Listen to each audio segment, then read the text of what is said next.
Driver union లీడర్లకు అతి ముఖ్యమైన విషయం తెలపడానికి ఈ వీడియో ముందుకు వచ్చాను. ముఖ్యంగా ఆంధ్రప్రదేశ్లో ఉన్న డ్రైవర్ యూనియన్ లీడర్లకు విషయం ఏమంటే, మనమందరం ఒక్కటి కావాలి. డ్రైవర్ యూనియన్ లీడర్లమందరం కూడా ఒక్కటి కావాలి. ఒక్కటైతేనే మన డ్రైవర్ అన్నని గెలిపించుకోగలుగుతాం. ఒక్కటైతేనే మనమందరం డ్రైవర్ కంటూ ఒక గుర్తింపు సాధించగలం. ఒక్కటైతేనే మనమందరం డ్రైవర్ కుటుంబాలలో ఆనందం తీసుకురాగలుగుతాం.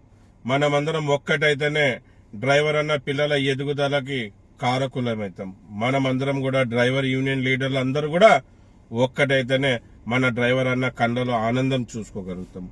ఒక్కటైతేనే ప్రతి ఒక్కటి సాధించుకోగలుగుతాం. మరి ఆంధ్రప్రదేశ్లో ఉన్న డ్రైవర్ యూనియన్ లీడర్లు అందరూ కూడా ఆలోచించండి.